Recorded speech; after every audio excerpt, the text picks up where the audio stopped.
Om Ajnanatimirandasya Jnananjana Shalakaya Chakshurunmilitam Dhena Tasmai Shri Gurave Namah. Second canto, Brahma's prayers for creative energy. Om Namo Bhagavate Vasudevaya. Om Namo Bhagavate Vasudevaya. Om Namo Bhagavate Vasudevaya.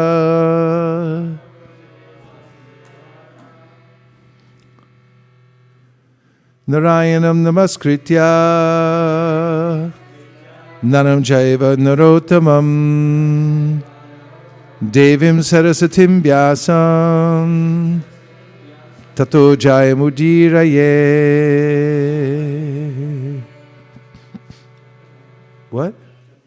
Brahma's prayers for creative energy? Ask Navina, he's a Bhakti-vedanta. Which chapter is Brahma's prayers for creative energy?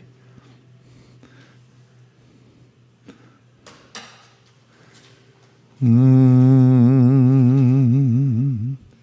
one is it? It's not there? Cause of all causes, Purush Shukta confirmed. Give me that one then. 6 only. So, I was just thinking this morning, just now only, that there's a way in which we're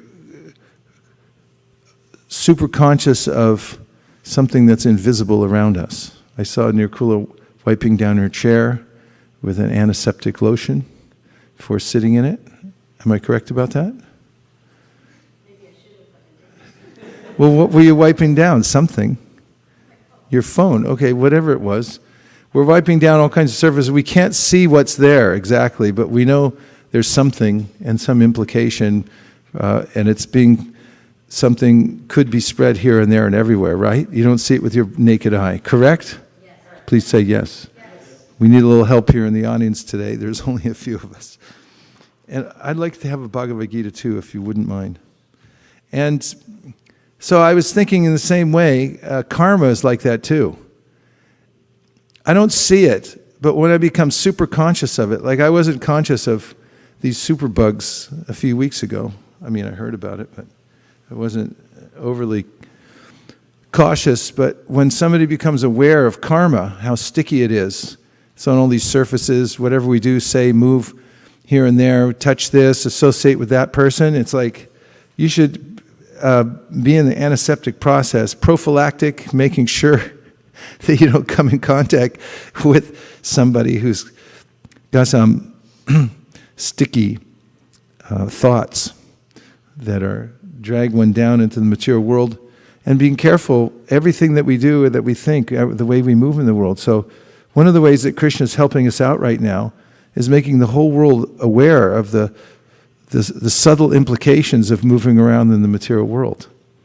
And it's in a way that, you know, we can kind of appreciate a little sticky bug that grabs on and goes for a little ride, tries to suck the life out of you. So that's the nature of the material energy all the time. And when I'm aware of it, I'm careful, and I move about the world taking care to make sure that I'm acting in a no touching face, prophylactic and antiseptic ways. So what do we have here? You got Brahma's prayers for creative energy.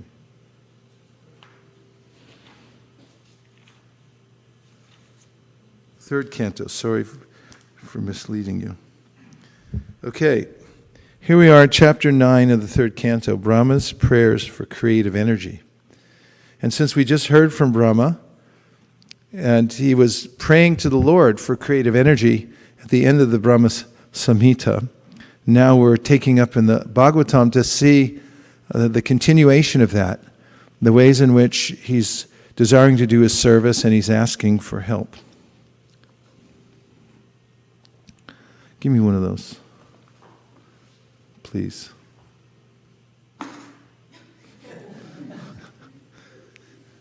They don't make them like they used to. Thank you. Sorry for that. Can I use this in my hands? No? It's only the seconds.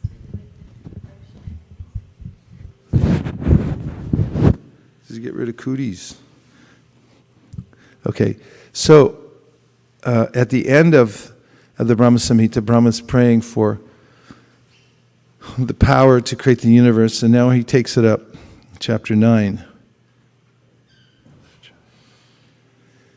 Brahma Uvacha, Nato Simedya Suchiran Nanudeha Bhajam.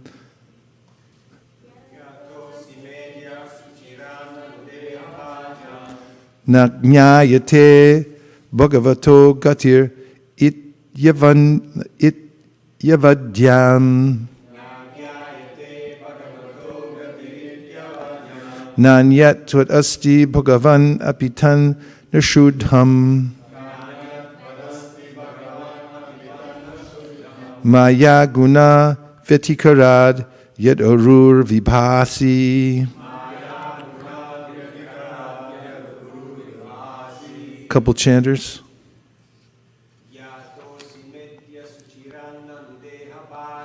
Gyato Simedya Suchirannanudeha Bhajam. Na gyayate bhagavato gatir ityavadyam. Nanyat tvadasti bhagavan apitanna shudham.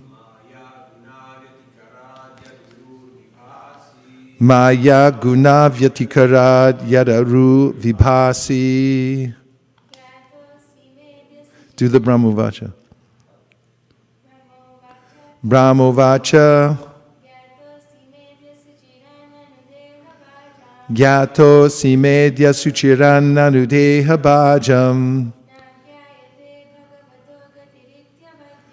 Na gyayate bhagavato gatir advyadyan. Nanyat tvad asti bhagavan apitan shudham. Maya guna vyatikarad yaduru vibhasi. Brahmuvacha.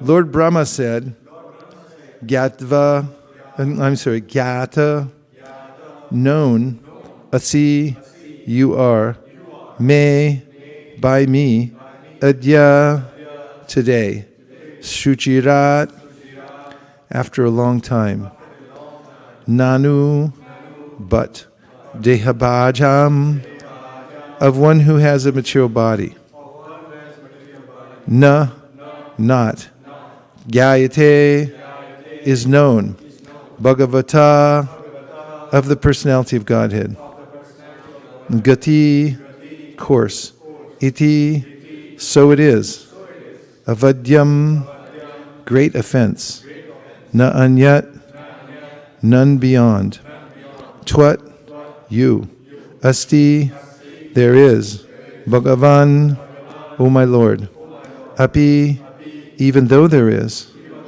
tat, anything that may be, na, never, shudham, absolute, maya, material energy, guna vyatikarat, because of the mixture of the modes of, yat, to which, uru, transcendental, vibhasi, you are. Lord Brahma said, O my Lord, today, after many, many years of penance, I've come to know about you. Oh, how unfortunate the embodied living entities are that they are unable to know your personality. My Lord, you are the only knowable object, because there is nothing supreme beyond you. If there is anything supposedly superior to you, it is not the absolute. You exist as the supreme by exhibiting the creative energy of matter. Let's say together, Lord Brahma said, O my Lord, today, after many, many years of penance, I have come to know about you.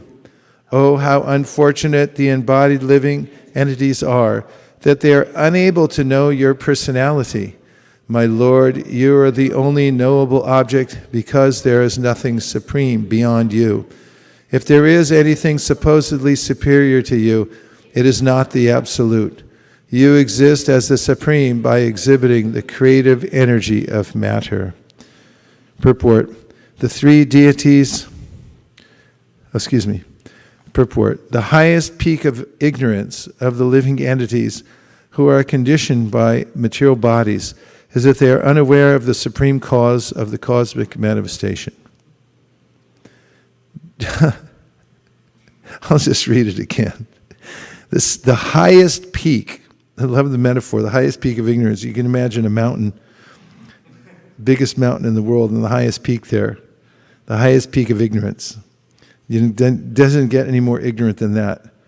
The highest peak of the ignorance of the living entities who are conditioned by the material bodies, is that they are unaware of the supreme cause of the cosmic manifestation.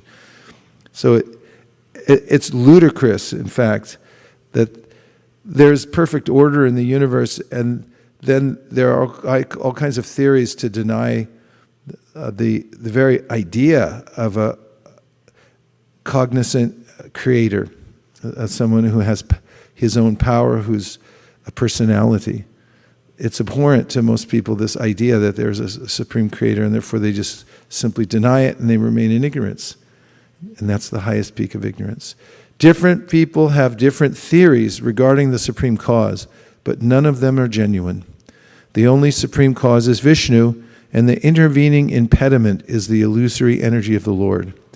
The Lord has employed his wonderful material energy in manifesting many, many wonderful distractions in the material world. And the conditioned souls, illusioned by the same energy, are thus unable to know the supreme cause. The most stalwart scientists and philosophers, therefore, cannot be accepted as wonderful. They only appear wonderful because they are instruments in the hands of the illusory energy of the Lord. Under illusion, the general mass of people deny the existence of the Supreme Lord and accept the foolish products of illusory energy as supreme.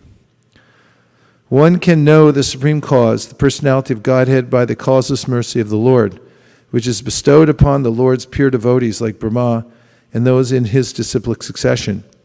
By acts of penance only was Lord Brahma able to see the Garbhodakashayi Vishnu, and by realization only could he understand the Lord as he is. Brahma was extremely satisfied upon observing the magnificent beauty and opulence of the Lord, and he admitted that nothing can be comparable to him.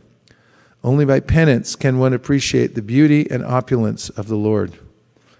And when one is acquainted with the beauty and opulence, he is no longer attracted by any other. This is confirmed in Bhagavad Gita 2:59, Param Drishva Nivartate.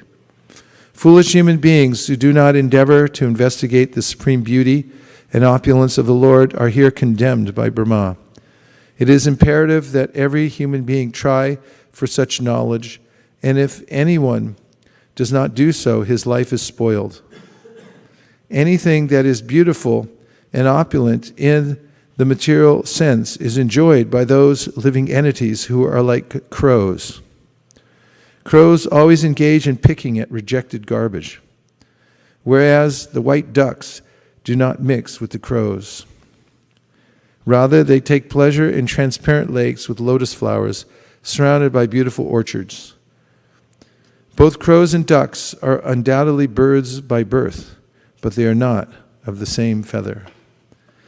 Om Jnana-timirandasya Jnananjana Shalakaya Chakshurun Militam Yena Tasmai Shri Gurave Namaha.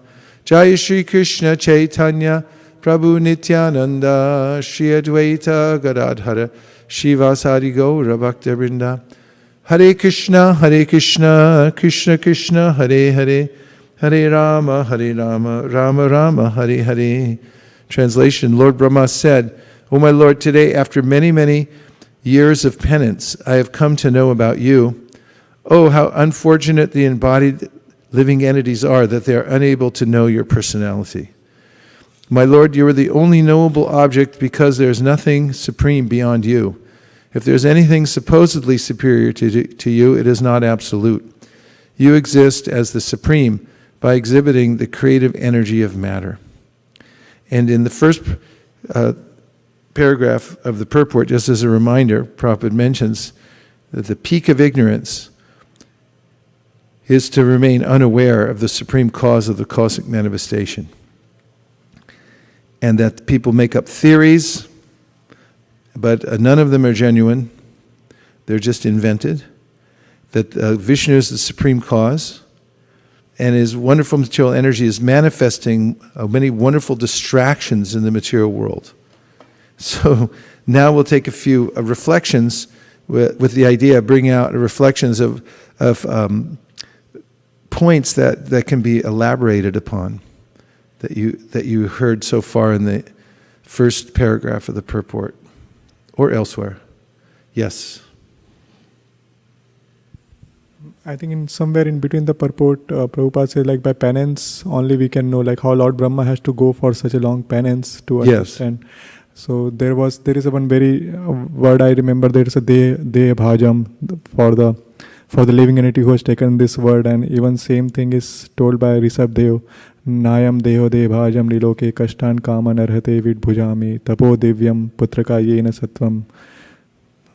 So dehe dyasmat brahma saukhyam tanantam, where he says like how penance, the divine austerity you have to do to know the self. So okay, this is a good point. Let's look at that verse. That is in 555 of the Bhagavatam, if I'm not incorrect, and I probably am.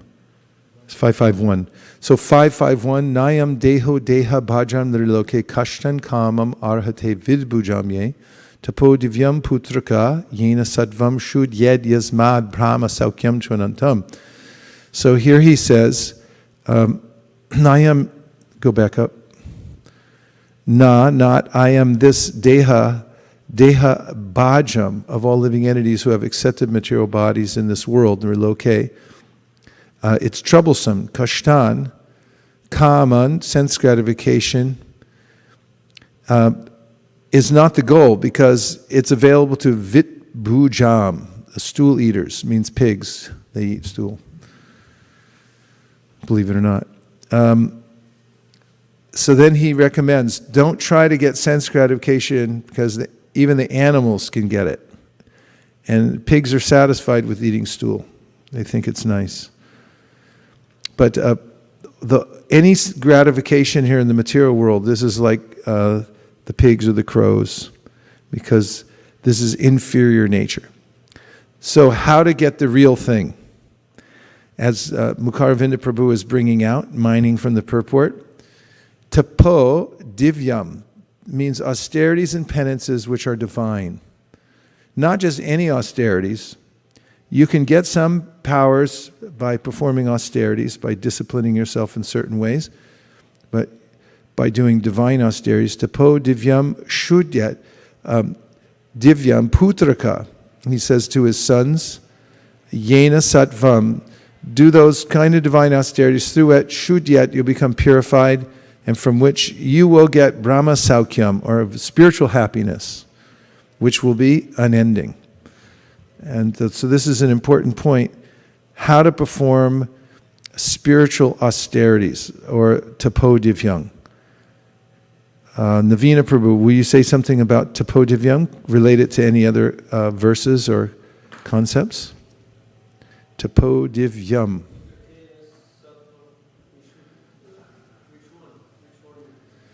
Divine austerities. What does it mean for us?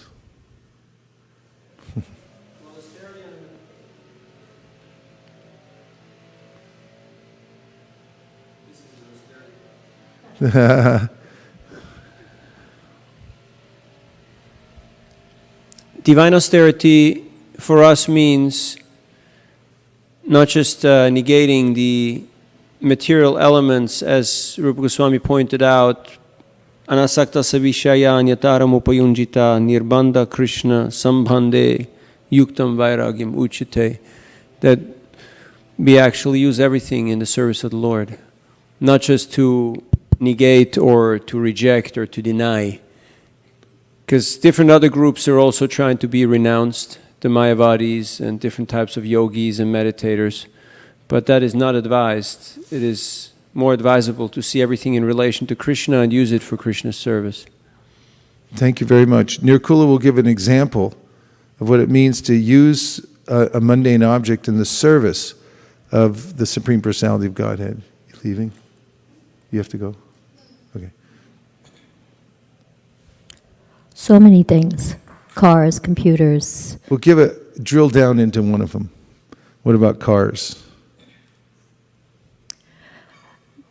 Cars are, if we use them in devotional service, they take us to the temple, they take us to do Sankirtan, they take us to do what are seemingly mundane activities, such as grocery shopping. Such an excellent point you make. Srila Bhaktisiddhanta Saraswati Thakur was demonstrative about this, because for many, many years, sannyasis, sadhus would not ride in cars. And to show this principle that Navina Prabhu is bringing up about divine austerity, penance, and then means anasaktasya vishayan, yatarham upayunjita, using the objects of the senses in the service of Krishna, then he had his sannyasis ride in motor cars. In fact, he showed up at Radhakund in a nice motor car, and he brought some of his disciples dressed in Western dress, to show that motor cars could be used in the service of the Lord. And Prabhupada emphasized this again and again when he came to the West. He said, I'm using dictaphone. It's a mechanical, a technological creation, but because I'm using it to speak Bhagavatam and make that available to the world, it becomes transcendentalized, right? And similarly, as Nirkula is pointing out, by using cars, we can help to serve Krishna, especially through shopping, through going on Sankirtan and so forth. When I got my car, it had a GPS inside. Of course, it doesn't work anymore because it's out of date. And everyone just uses their phone nowadays. But when I first got it, which was many, many years ago, I had to go visit about 4 Sankirtan spots around the San Jose area. I was driving from one to the next. And I just remember thinking about how Lord Chaitanya would be pleased if a devotee was using a GPS to go find out where all the Sankirtan spots were, and I never would have found them without it. It was telling me go left, go right, and I just followed whatever it said. So these are examples. Thank you, Navina, for putting us on that thread, because when we hear about austerities, practically speaking, it's easy enough to say, well, that's good enough for Brahma, but not for me. But you brought out how to perform austerities, and that is to use normal things in the service of Krishna. There's a verse in the 10th canto, 14th chapter, about how the residents of Vrindavan, because they're devotees, they're householders, although they use everything in service of the Lord, therefore it's a source of liberation. Otherwise, it become foot shackles. You can look up that word, and you'll find it right away in the 10th canto, 14th chapter. Those who use normal things in their own service become bound. Foot shackles. What?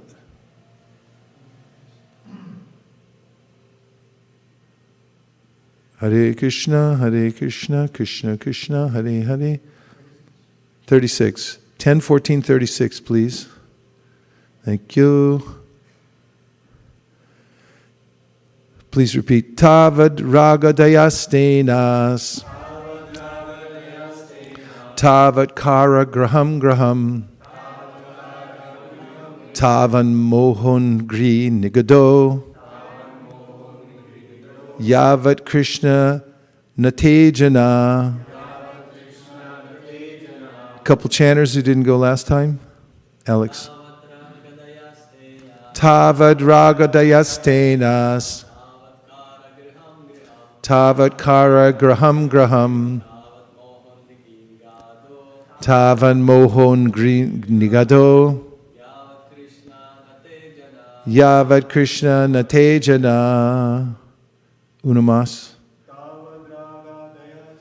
Tavad ragadaya stenas. Tavat kara graham graham. Tavad mohan gri nigado. Yavat Krishna natejana. Tavat, for that long. Raga adaya, material attachment and so on. Stena, thieves. Tavat, for that long. Kara graham, a prison. Graham, one's home, especially nowadays. Tavat, for that long. Moha, the bewilderment of family affection. Angri, upon their feet. Nigada, shackles. Yavat, as long as. Krishna, O Lord Krishna. Na, do not become. Te, your devotees. Jana, any persons. Translation: my dear Lord Krishna, until people become your devotees, their material attachments and desires remain thieves, their homes remain prisons, and their affectionate feelings for their family members remain foot shackles. So what are the three examples given here? Radhakripa Prabhu will tell us the three analogies given.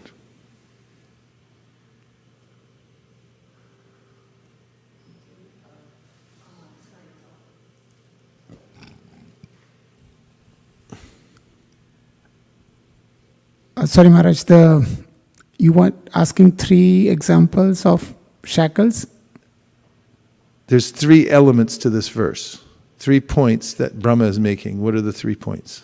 Brahma is making the first point, until you become a devotee, those whole attachments to them become, otherwise, all the material attachments become thieves, right? Thieves, yeah. right. Give an example of how a material attachment is a thief.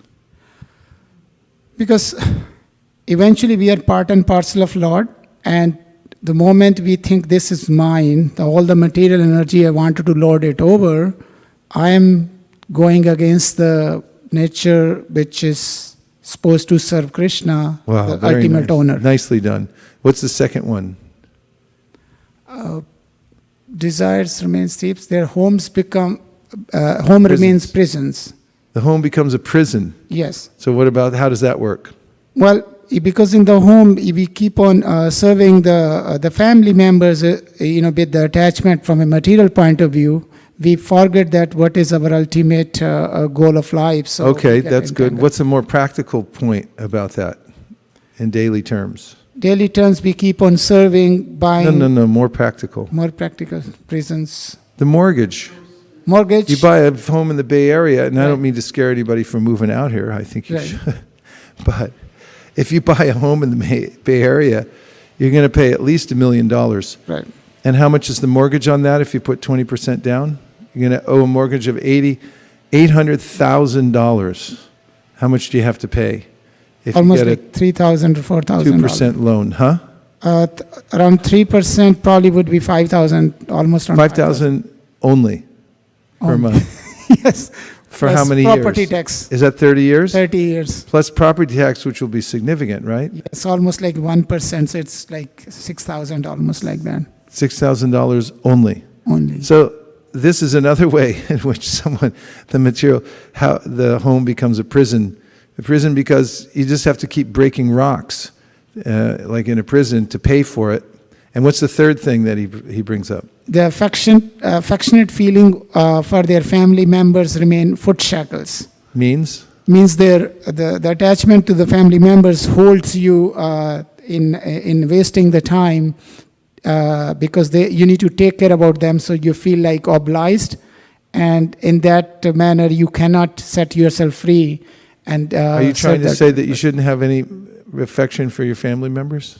Well, we should have the affection, but with an understanding that these are Krishna's gift to me, and I should utilize, serve them, but make them Krishna conscious. So you have affection for your family members, Yes, Maharaj. but you see it in relationship to Krishna. I want to actually try to do that. Find the verse in the 7th canto as quickly as possible. It's in the section of Varnashrama in the Grihastha where it's mentioned that householders shouldn't be non-affectionate to his, I don't know if that's the wording used, but that's the idea. You can find it. Okay, so the purport is, apparently the residents of Vrindavan, the abode of Lord Krishna, are simple householders engaged in ordinary affairs such as herding cows, cooking, rearing children, and performing religious ceremonies. However, all these activities are intensely engaged in the loving service of Lord Krishna.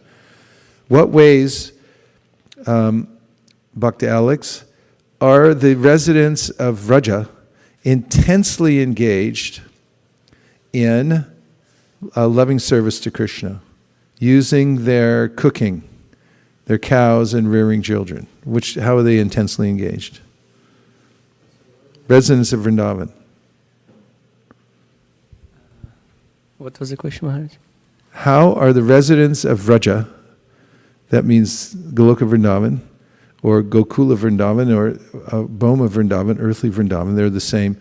What are some examples of the way they're intensely engaged in householder affairs, but which are in relationship to Krishna? You can call a friend. Avantika? How are they intensely engaged? It already said, like, do I explain, like, each one of those? Or do I No, say how are the residents of Vrindavan intensely engaged in affairs, like household affairs? They've got cooking going on, right? And what are the things that they do in the household affairs? Take care of children? Yeah, they cook, they clean. Just like regular people, right? It's like a village. So what ways are they intensely engaged in those things that are in relationship to Krishna? How is it in loving service to Krishna? They can be cooking. Like what? Give me a specific pastime. When Krishna goes there's that one picture that we see during Prasadam prayers when Krishna is eating Prasadam with all of his friends. Okay, where'd they get the prasadam? The residents of Vrindavan. Like which residents? Where did Krishna get his from? Yashoda. Is that a question or an answer? Answer. And so, do you know that Yashoda cooks for Krishna? How do you know that? Where does it say it? I don't know where it's... Have you ever been here for Noon Artik? Go get the songbook and look up the Noon Artik song. Quick, help her out. Noon Artik song. Yeah, let's hear it. What happens in the arena of cooking and so forth that's spiritual? Sing the first line and then read us the translation for the whole thing. Bhajabhakata vatsala Shri Gora Hari. Bhajabhakata vatsala Shri Gora Hari. Go ahead, translations. Just worship Shri Gora Hari, who is always affectionate towards his devotees. He is the same supreme Godhead Krishna who sported in the cowherd pastures of Vraja and stole the hearts of Nanda and Yashoda. Mother Yashoda calls to Krishna, "My dear Damodar, it is very late. Please come right now, sit down in the dining hall and take your lunch." There you go. Keep going. On the direction of Nanda Maharaj, Krishna, the holder of Govardhan Hill, sits down, and then all the cowherd boys, along with Krishna's elder brother, Sri Baladev, sit down in rows to take their lunch. 4. There then served a feast of sukta and various kinds of green... What's sukta? Nirkula, what is sukta? It's a mixed vegetable stew. Mixed vegetable stew. Then nice fried things, and a salad made of the green leaves of the jute plant. There also served pumpkin, baskets of delicacies made of dal, small square cakes made of lentils and cooked down milk, then thick yogurt, squash cooked in milk, and vegetable preparations made from the tower of the banana tree. Wow. Keep going. Then they receive fried squares of moong dal and urad dal patties, chapatis, and rice with ghee. Yay, keep going. Next, they are served sweets made with milk, sugar, and sesame, rice flour cakes, thick cooked down milk, cakes floating in milk, and sweet rice. There is also sweet rice that tastes just like nectar due to its being mixed with camphor. There are bananas and cheese that is nectarian and delicious. The boys are also served 12 kinds of sour preparations made with tamarinds, limes, lemons, oranges, and pomegranates. Yahoo, keep going. There are puris made with white flour and sugar, puris filled with cream, laddus and dal Puris filled with cream. Keep going. laddus and dal patties boiled in sugared rice. And most people are driving through Del Taco and getting some karmic creation. Okay, keep Krishna going. eagerly eats all of the food. Yes, he does. Okay, keep going. In great ecstasy and joy, Krishna eats the rice, curried vegetables, sweets, and pastries cooked by Srimati Radharani. Krishna's funny Brahmana friend Madhu Mangal, who's very fond of laddus, gets them by hook or by crook. Eating the laddus, he shouts, Haribo! Haribo! Haribo! And makes a funny sound by slapping his sides under his armpits. Watching Radharani and her gopi friends from the corners of his eyes, Krishna eats at the house of Mother Yashoda with great satisfaction. After lunch, Krishna drinks rose-scented water, then all the boys standing in lines wash their mouths. After all, the cowherd boys wash their hands and mouths. In great bliss, they take rest with Lord Balaram. The two cowherd boys, Jambula and Rasla, then bring Krishna pan made with betel nuts, Betel nuts. Betel nuts, fancy spices, and katechu. After eating that pan, Sri Krishna Chandra then happily goes to sleep. While Krishna happily takes his rest on an excellent bedstead, his servant Vishalaksha cools him with a fan of peacock feathers. At Mother Yashoda's request, the gopi Dhanishta brings Srimati Radharani remnants of food left on Krishna's plate, and she eats them with great delight. Very good, very good. Lalita Devi and the other gopis then receive the remnants, and within their hearts they sing the glories of Radharani and Krishna with great joy. Thakur Bhakti Vinod, whose one and only joy is the pastimes of Lord Hari, sings this Bhoga Arti song. Haribo! Haribo! Puris filled with cream. So this is an example of how in the spiritual world there's cooking going on. We see it in Jagannath Puri where the Lord eats 54 times a day, 54 offerings, huge amounts of prasadam all day long being cooked, and the Lord's eating it constantly. And Chaitanya Mahaprabhu was receiving gifts of food all the time from his servants. Everyone liked to cook for Mahaprabhu, and they would bring them to his servant Govinda. And then Govinda would bring it to Mahaprabhu, and Mahaprabhu said, I'll take it later. You can put it in storage. So Govinda put it in a room, and more people brought offerings, and Mahaprabhu kept saying, put it aside, put it aside. And then the devotees were coming up to Govinda, and they were saying, did he eat my preparation? Did he like it? And Govinda had to lie, because they would become so upset if he said Mahaprabhu didn't touch it. He just said, put it aside. So he said, yeah. So Govinda came back to Mahaprabhu and he complained. He said, my Lord, I have to tell all these devotees lies because they're asking me if you're taking the preparations, and I keep saying yes, but they're just sitting there. And, what's going to happen? And the Mahaprabhu said, you worry too much. Bring them all to me now. So he brought all of the preparations that had been stored for many, many days in one room, and by the Lord's mercy, they were all as fresh as they had been cooked. And Govinda started serving them out, and Mahaprabhu ate them one after another, enough for thousands of men. And Mahaprabhu ate them all, one after the other, and then he said, is that all? And then he said, there's the bags of Raghava, they're still there. So then Mahaprabhu said, we'll save the bags of Raghava. He relished them so much. Raghavira Jali. They were cooked with such love and care by Damayanti that Mahaprabhu relished every morsel of them. He used to take it out, and with great love, he would take those preparations that she cooked, because she had this special bhava when she cooked for Mahaprabhu, and all the bhoga was packed in special packets and so forth. So this is one example. If we look at our verse here from Brahma, and Prabhupada says that however, all these activities are intensely engaged in the loving service of Lord Krishna, intensely engaged in cooking. How many preparations are cooked every day for Krishna?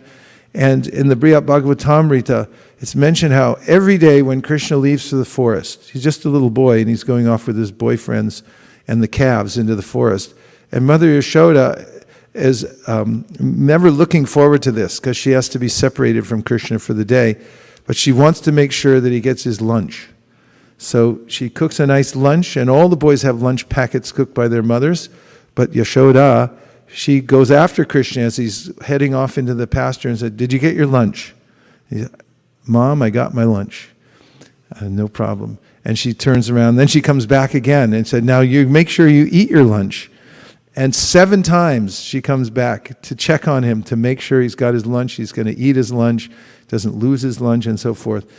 And so this is in the intensity of cooking and the offering of prasadam and to Krishna, giving the nicest preparations of all.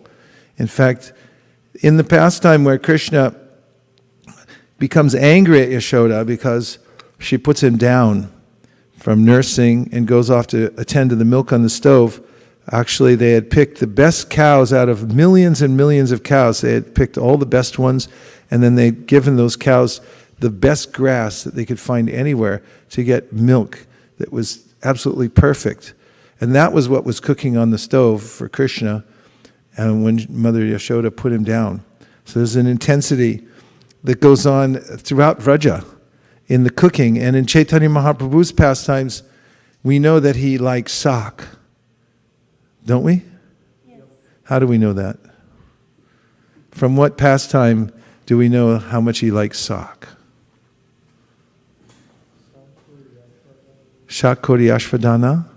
He says in Eka Dina Shantipure Prabhu Advaitera Gare Dui Prabhu Bojane Boshilo Shakori Ashvadana Prabhu Boli Bhaktagana Eshak Krishna Ashvadilo. In this song written by Bhaktivinoda Thakur, he's talking about the pastime of Mahaprabhu one day taking prasadam at the house of Advaitacharya, and there he's being given sak, cooked by his mother Shachi. And then he's saying this sak is so delicious, Krishna has definitely tasted it. He goes into a kind of ecstasy. And there's many different kinds of sak. So then Mahaprabhu is saying, this kind of sak bestows a particular benediction upon the devotee. If you eat this sak, this is what you're going to get. And if you eat this sak, you're going to get this special benediction. And there are many, many different kinds of sak. So this is one of the intense preoccupations in the spiritual world. Anyone want to go? Yes. Raise your hand, Nirkula. Okay. So this is not binding. Cooking is not binding if it's being offered to Krishna. And what's more, as far as prasadam goes, what does Rupa Goswami say about the loving exchanges between devotees? What is the admonition that he gives, or the recommendation that he says about that? Yes? The verse? Yeah, say it. Tadati pratigrinati guyamakyati prichati punkte bhojayate chaiva. Sad means 6. Vidam. Sadvidam pritilakshanam. What is pritilakshanam? Lakshanam, say lakshanam. Lakshanam. Lakshana means the characteristic of something. And what is priti? Priti means, love and affection. So what does priti lakshanam mean? Loving character. The characteristics of love. And what are they? There's 6. Sadvidam priti lakshanam. Yeah. Sadvidam pritilakshanam. So the first one is inquiring confidence. Dadati prati grinati. So dadati means to give something, and grinati means to accept something. So giving and accepting gifts. Yes. Then next one. Guyam. What does guyam mean? Yeah. Secret. Yeah. So revealing your mind. That which is in your heart. You're bringing it out to other devotees, right? And then you listen to them. Guyam akyati prichyati. You inquire from them.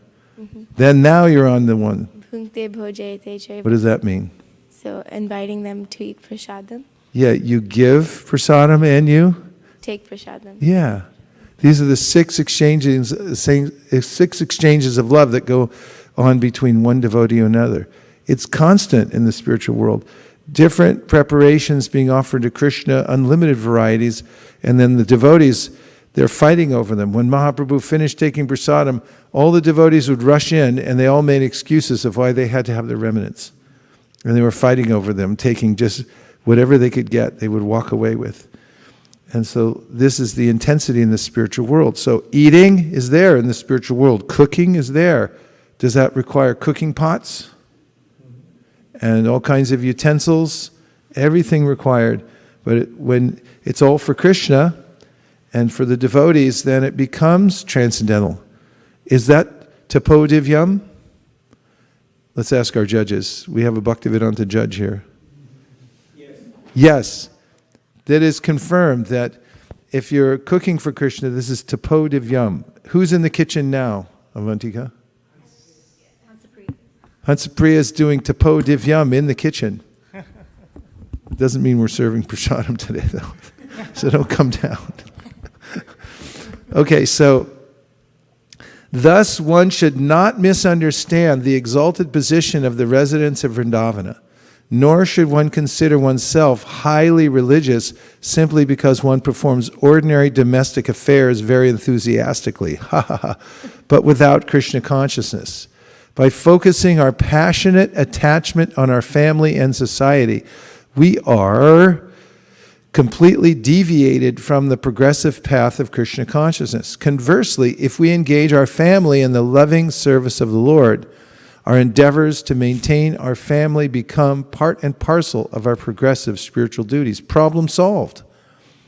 In conclusion, by studying the extraordinary status of the residents of Vrindavan, we can see that the essential quality of their lives is pure Krishna consciousness, the rendering of loving service to the Lord without a trace of material desires or mental speculation.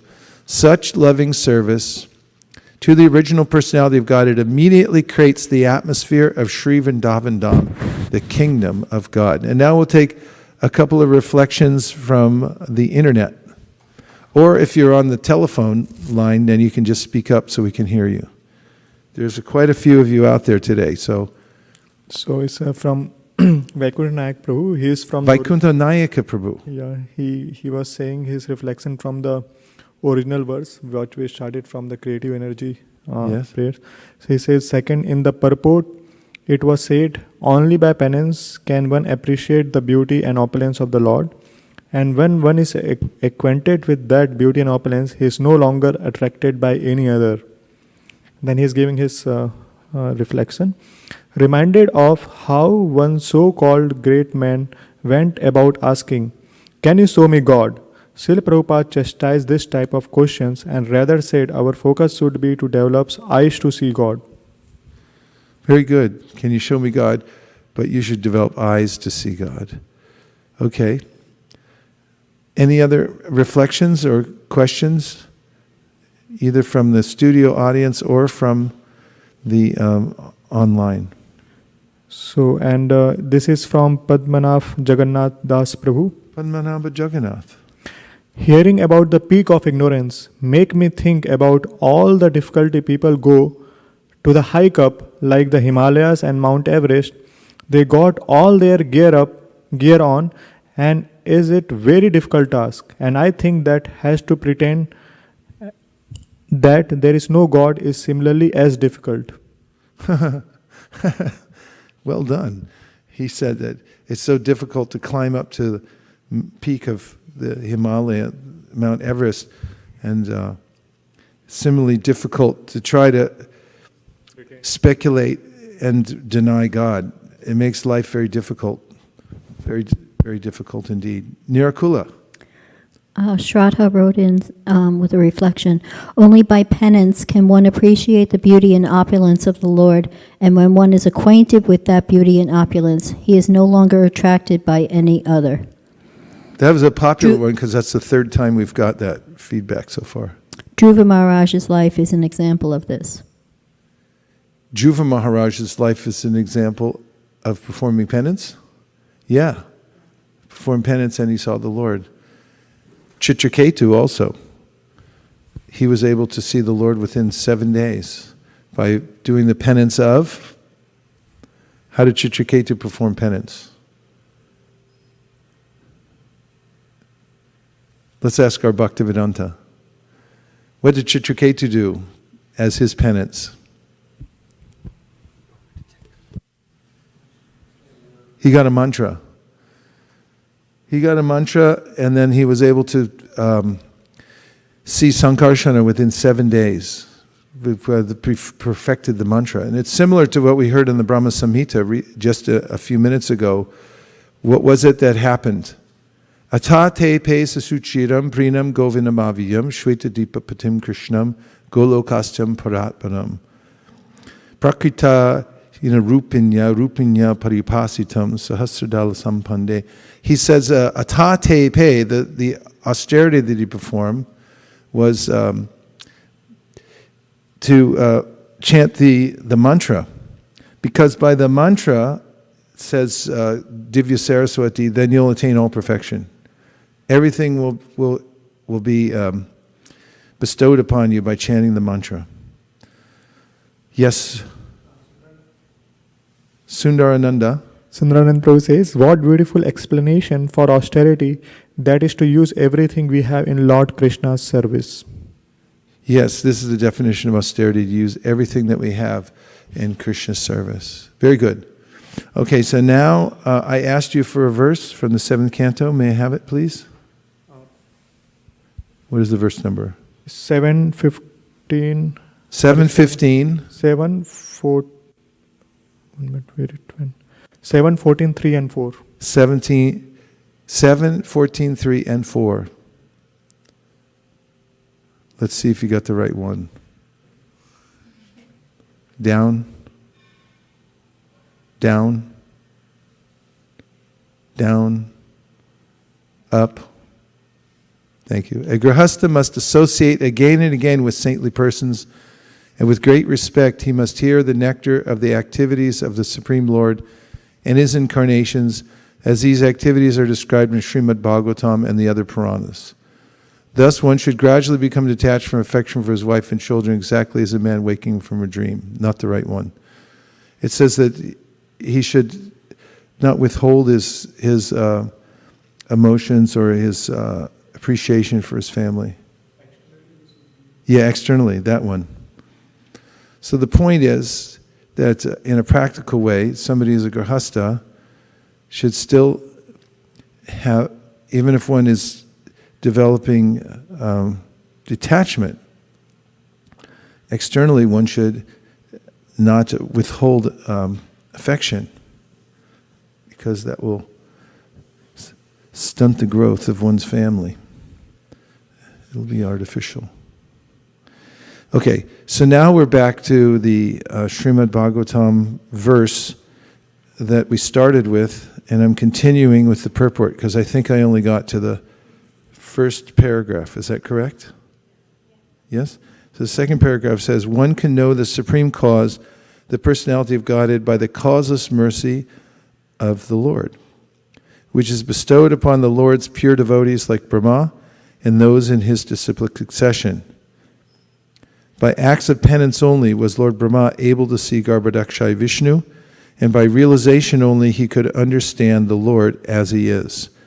Brahma was extremely satisfied upon observing the magnificent beauty and opulence of the Lord, and he admitted that nothing can be comparable to him. Only by penance can one appreciate the beauty and opulence of the Lord, and when one is acquainted with that beauty and opulence, he is no longer attracted by any other. This is confirmed in Bhagavad Gita, Param Drishva Nivartate. So that's the 4th time we've heard that part. Foolish human beings who do not endeavor to investigate the supreme beauty and opulence of the Lord are here condemned by Brahma. It is imperative that every human being try for such knowledge, and if anyone does not do so, his life is spoiled. Anything that is beautiful and opulent in the material sense is enjoyed by those living entities who are like crows. Oh, we read this. Crows always engage in picking at rejected garbage, whereas the white ducks do not mix with the crows. Rather, they take pleasure in transparent lakes with lotus flowers, surrounded by beautiful orchards. Both crows and ducks are undoubtedly birds by birth, but they are not of the same feather. Text number 2.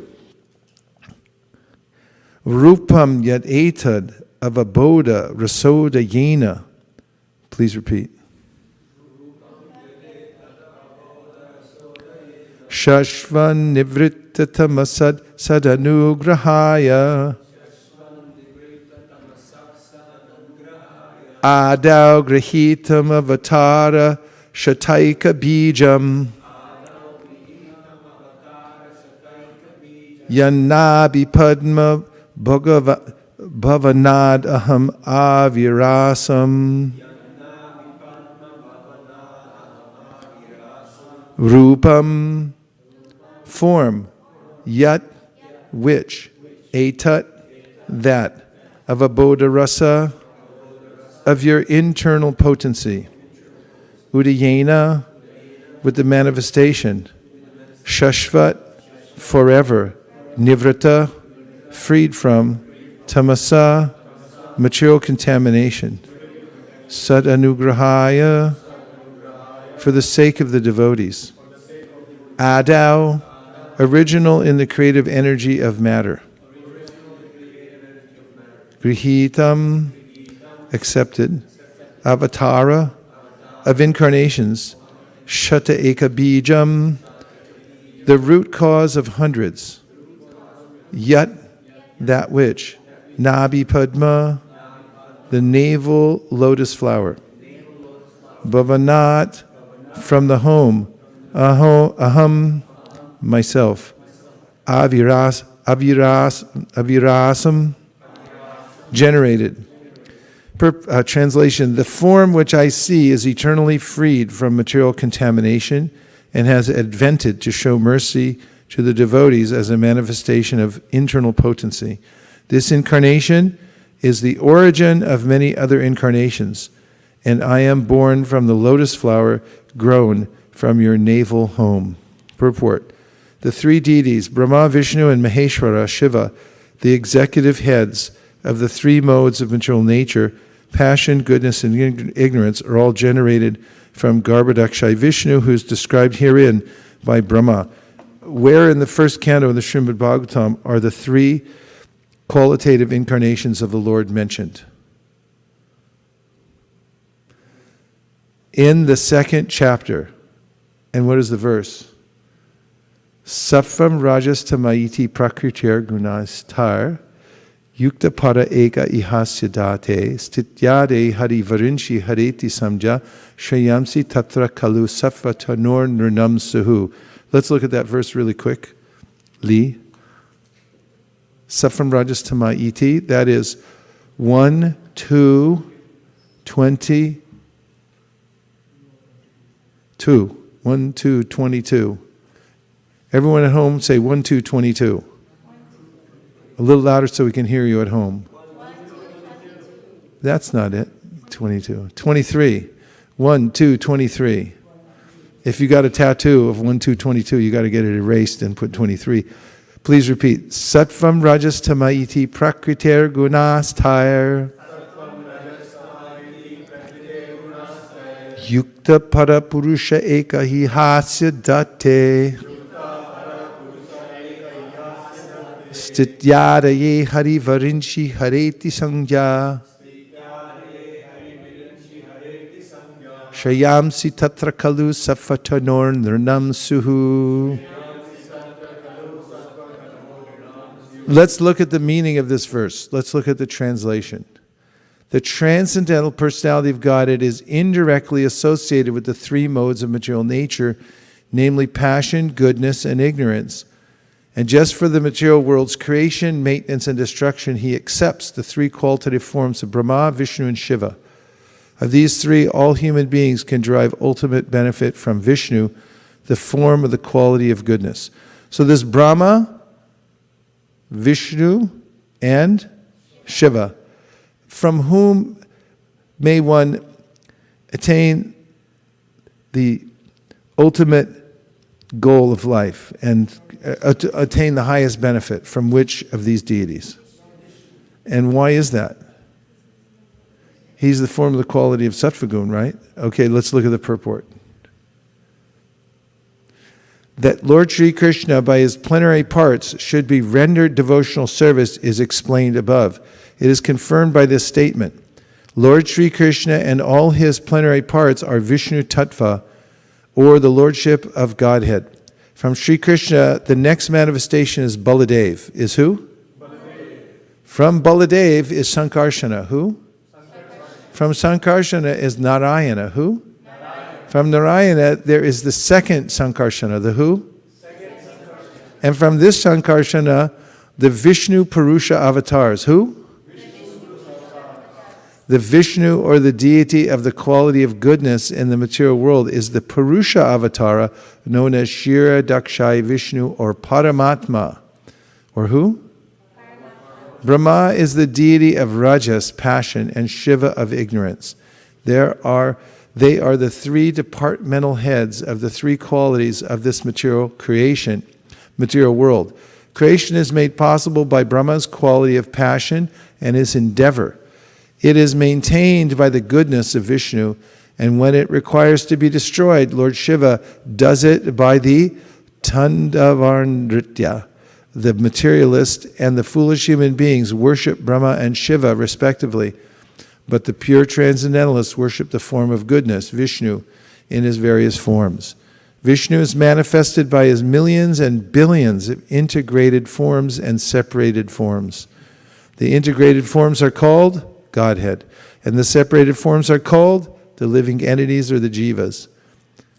Both, if you're a jiva, raise your hand.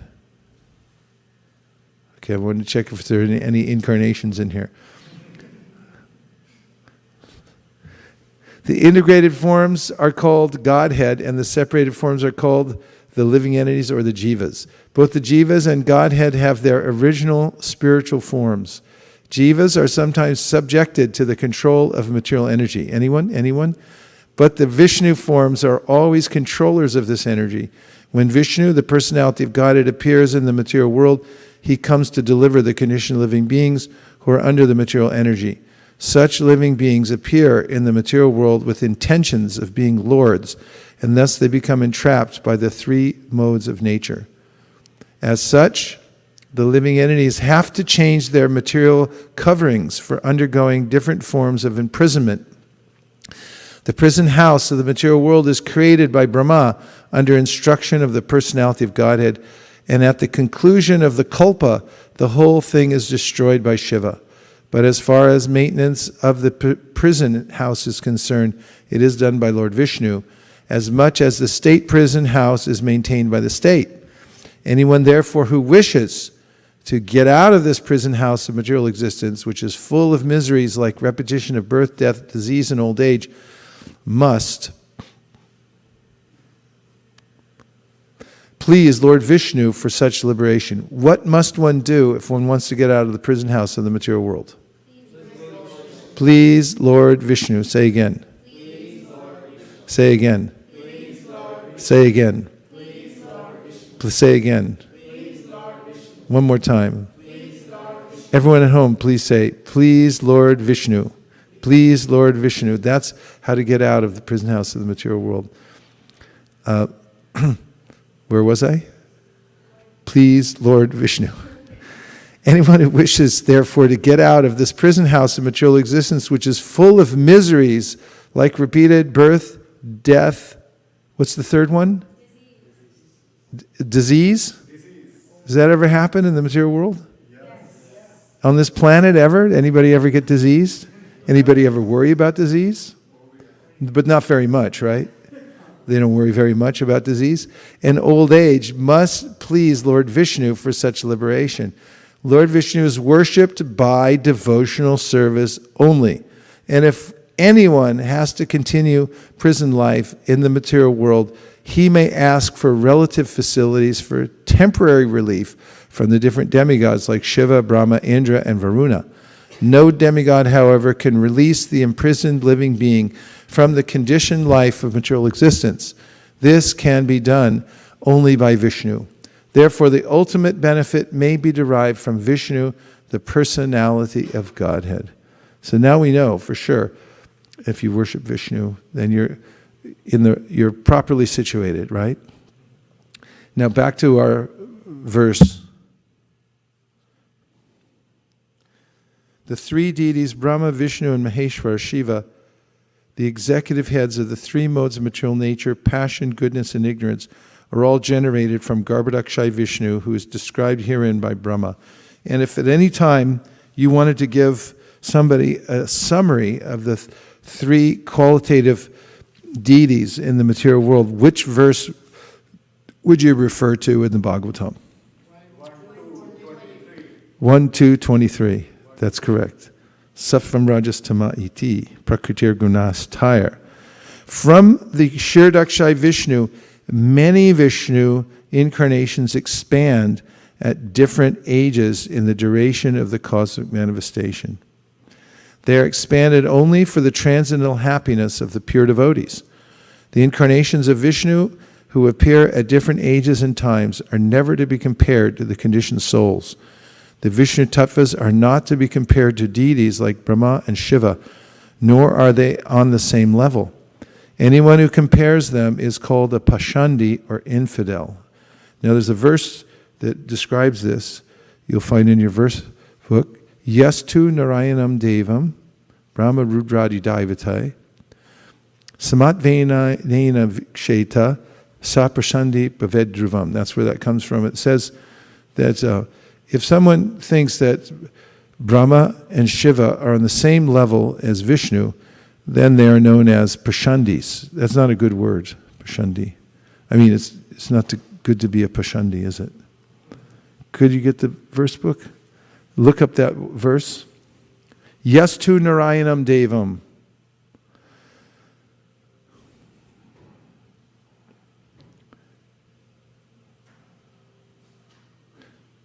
Anyone who compares them is called a Pashandi or infidel. Tamasa, mentioned herein, is the material nature, and the spiritual nature has a completely separate existence from Tama. Therefore, spiritual nature is called Avabodha Rasa and Avabodha Rasa, Avarodha Rasa. Avarodha means that which completely nullifies. In the transcendence, there is no chance of material contact by any means. Brahma is the first living being, and therefore he mentions his birth from the lotus flower generated from the abdomen of Garbhodakshay Vishnu. Yastu Narayanam Devam. Yastu Narayanam Devam, Brahma Rudra Didaivate, Samatvenaiva Viksheta, Sapashandi Bhavedruvam. This is from the Padma Purana. It was quoted in Chaitanya Charitamrita, Madhya Lila 18.116. 18.116, Madhya Lila. Go ahead. A person who considers demigods like Brahma and Shiva to be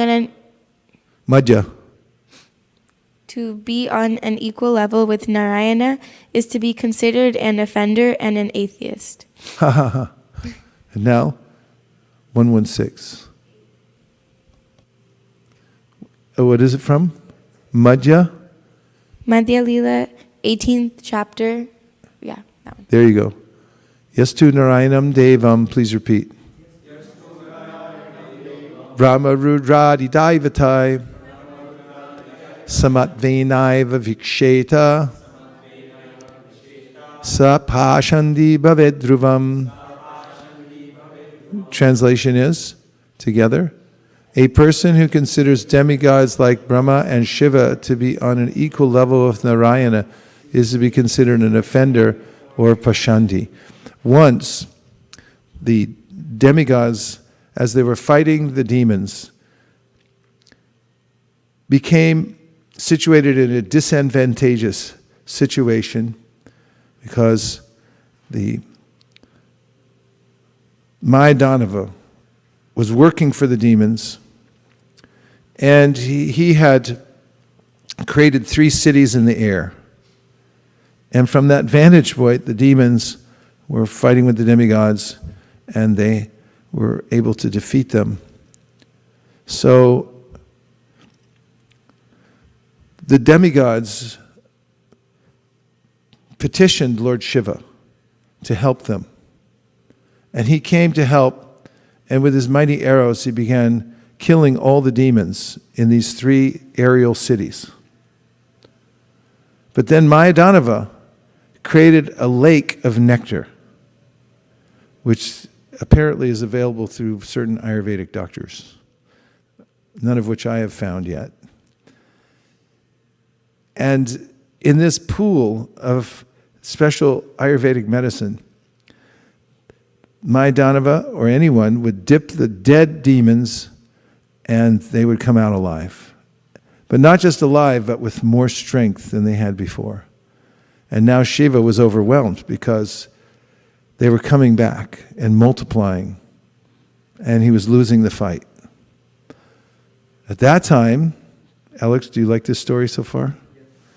At that time, Lord Brahma came along with Lord Vishnu in the form of a cow and a calf. And they walked into the assembly of the demons where this pond of nectar was situated. And they went forward and they began to drink it all. And Mayadanava, witnessing this and noticing that the potency of Lord Vishnu was so strong that no one could check the cow and the calf from drinking them, said that whether one is a demigod, a human being, a demon, or anyone else, one cannot undo the plan of the Lord at any time or in any place, because Lord Vishnu's plan is always carried out, and you can't check it. And so when he drank all this, the demons then couldn't bring back their soldiers, and then Lord Shiva became successful in subduing them, and he became glorified as Tripurari, because he destroyed the 3 cities of the demons. And Lord Vishnu, in that way, glorified his devotee, Lord Shiva. But here it shows the great power of Lord Vishnu, even over the mighty Lord Shiva. And there are other stories as well. For instance, Mohini Murti's story, where Lord Shiva becomes attracted to Mohini Murti, and he basically loses his mind. And Lord Vishnu, in the form of Mohini Murti, ran in front of all the hermitages all over the world where the sages were worshiping Lord Shiva. And they saw Lord Shiva completely lost in absorption in Mohini Murti, chasing after her. And how did, when he realized that he had lost himself in this, how did Lord Shiva feel? Yes?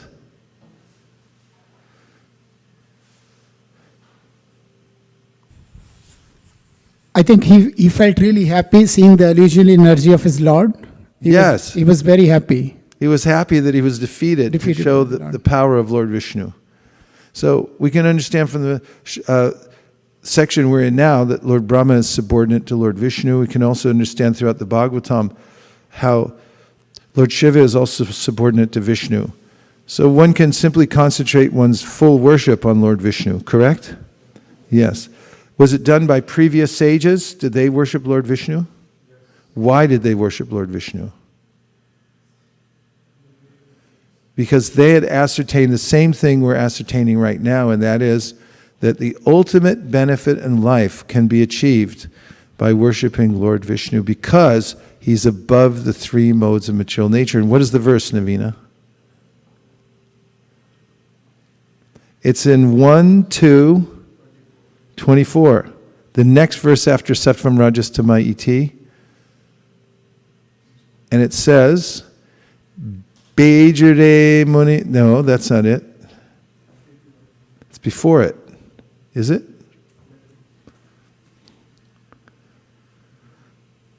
Everyone okay? Navina, you're okay? There you go. 1:2. 1, 2, 25. Everyone, please repeat. Bejare munio tagre. Bhagavatam adhoksajam. Safam vishudham shemaya. Kalpante yenutaniha. Translation is, previously all the great sages rendered service unto the personality of Godhead due to his existence above the three modes of material nature. They worshipped him to become free from material conditions and thus derive the ultimate benefit.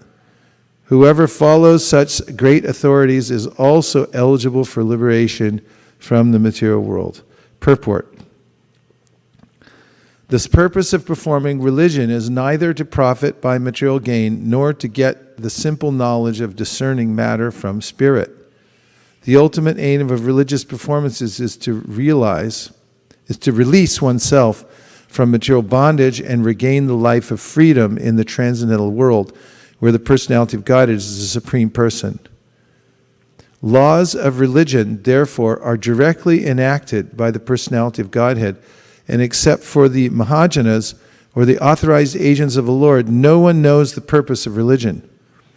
There are 12 particular agents of the Lord who know the purpose of religion, and all of them render transcendental service unto him. Persons who desire their own good may follow these Mahajans and thus attain the supreme benefit. Please list the Mahajans, the 12 Mahajans. Narada Muni, okay, 1. Go ahead, give us the full verse. Svayambur Narakshambu Kumara Kopilo Manu Pralada Jaganaka Bhishmo Balirvaya Sakirvayam. So he gave one of them, Narada. Now can you give the other 11, please? Swayambhu Manu, Narada, Shambhu Lord Shiva, Kumaras, Kapiladev, Manu, Swayambhu Narakshambu Kumara Kapilo Manu, Pralada, Janaka, Bhishma, Bali Maharaj, and Shukadeva Goswami. Come on, give it up. Well done, well done. And this verse points out that the Mahajans are all pointing us in the same direction, and that is worshiping Lord Vishnu. So if you want to attain the ultimate goal of life, which, as Prabhupada mentions here, is what? To be released from the material bondage. Then you have to worship Lord, not Shiva? Brahma. True or false? Okay. Worship Lord Vishnu. Yes. So we have 2 verses proving that, and 1 verse, a prohibitive verse, saying you shouldn't compare Lord Brahma and Shiva to Vishnu and say they're on an equal level. Samat Vainaina Viksheta. Don't say they're sama. They're not equal. Vishnu's on a higher level. And we heard Satvam Rajas Tamaiti Prakritir Gunastha Yukta Para Eka Ihasidate Stityare Shiva Vrinchi Hareti Samgya Shreyamsi Yatra Kalu Sattva Tanur Nirnamsu. If you want Shreya, if you want to attain the ultimate goal of life, raise your hand. Okay, everyone's in. Then you worship Lord Vishnu. And Bejare Munio Tagre Bhagavatam Adhoksajam. Previously, all the great Mahajans, they worship Lord Vishnu. So you're situated properly. You can breathe a sigh of relief that you're doing the right thing by worshiping Lord Vishnu only. Okay? Continuing. Did you find that verse? You found it. Okay, what is it? 7:14:5. Let's look at it.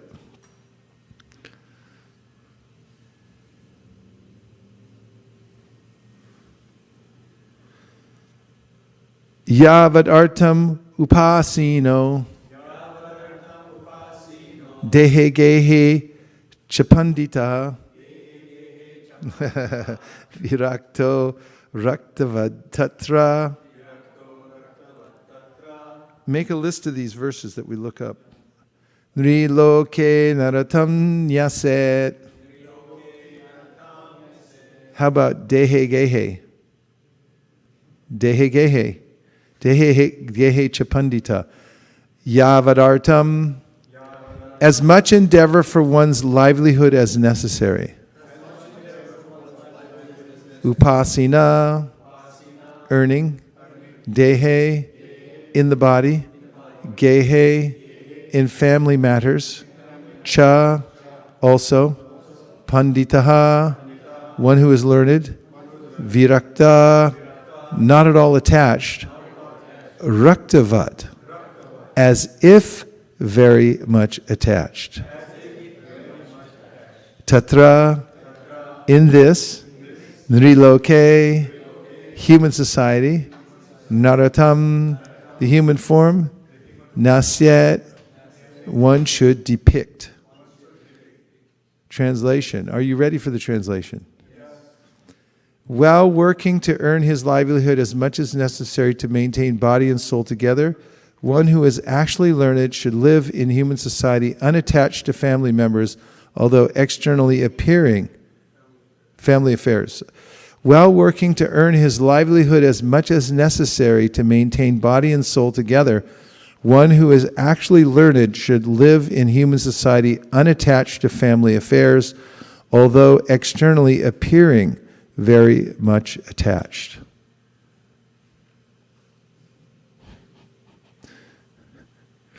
Purport. This is the picture of ideal family life. Thank you.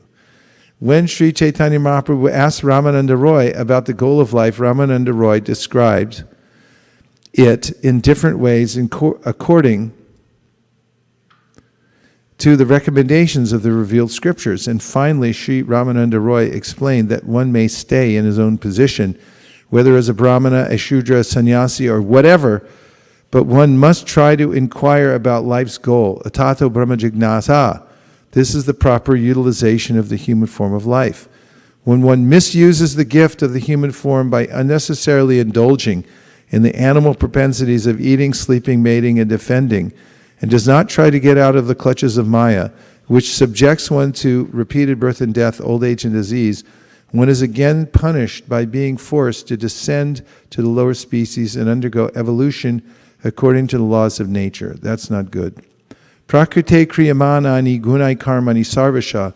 Being completely under the grip of material nature, the living entity must evolve again from the lower species to the higher species until he at last returns to human life and gets the chance to be freed from material clutches. A wise man, however, learns from the Shastras and Guru that we living entities are all eternal, but are put into troublesome conditions because of associating with different modes under the laws of material nature.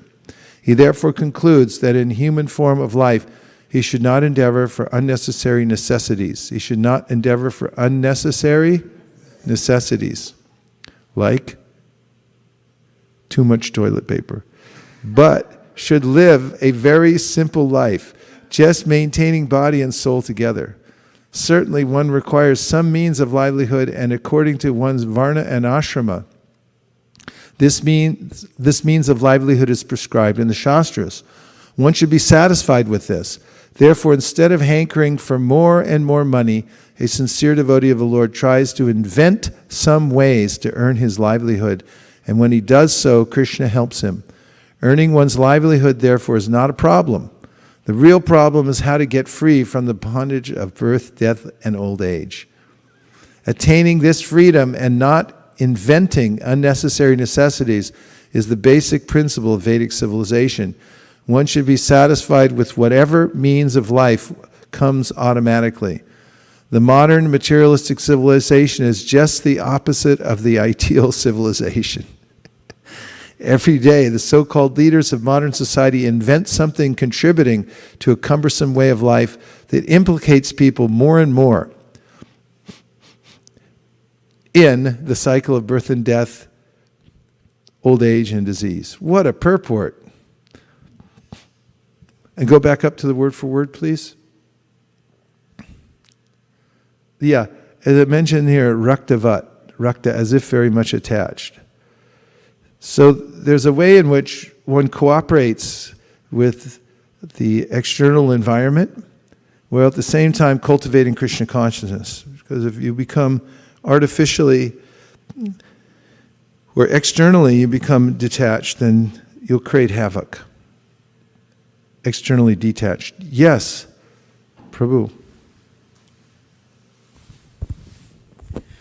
Well, Maharaj, can you elaborate a little bit more on how to be Bhakti-lata? showing, yeah, that's like you're externally showing you're attached but detached, practical way, because this is a bit more complex, because the moment if you are engaged, you see the senses, you get attracted, you get attached, and then you get entangled in that one. But how to practically in family life be in that situation?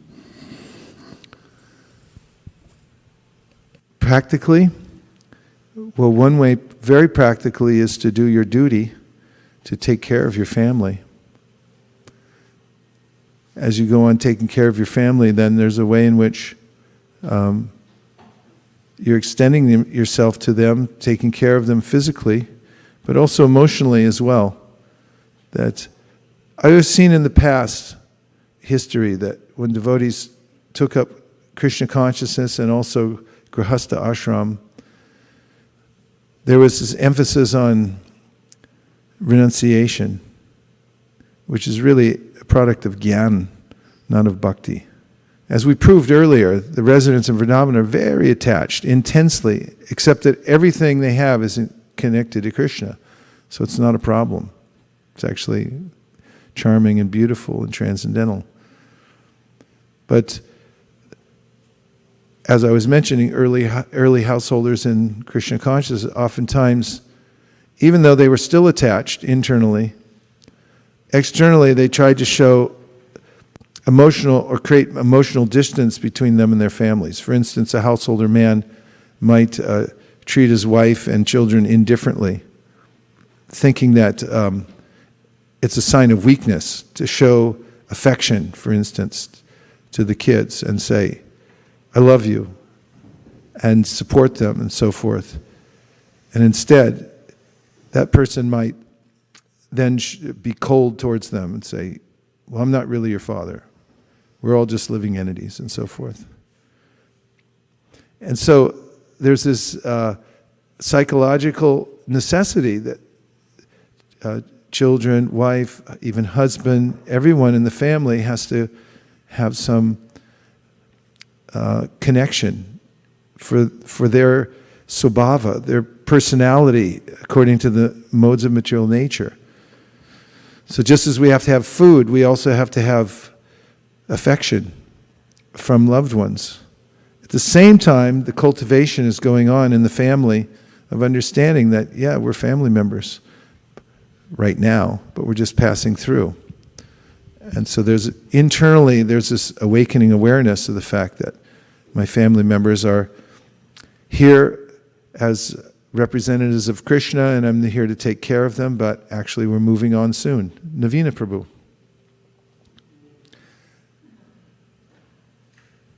Thank you.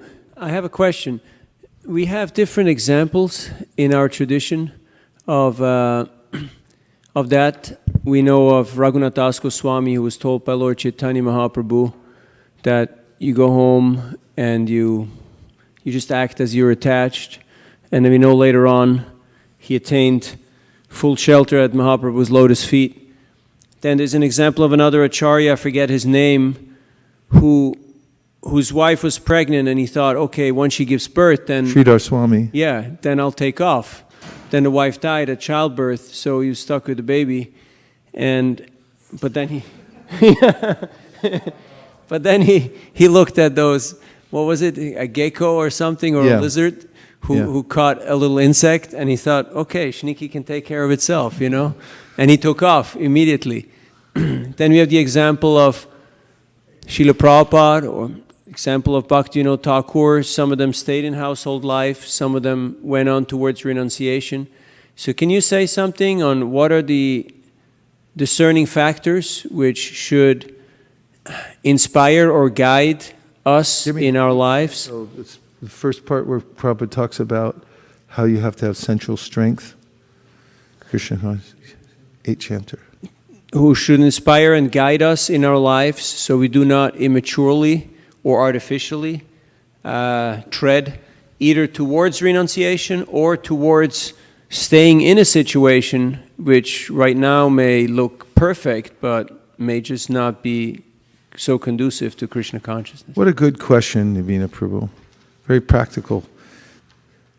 Well, I did read in the Lilamrita about Srila Prabhupada's life that he had been a householder for some time, and he found it at a certain point to be intolerable because he was so fixed on the order of his spiritual master. He had done his duty to his children. He didn't neglect it, nor did he after he took vanaprastha or sannyas.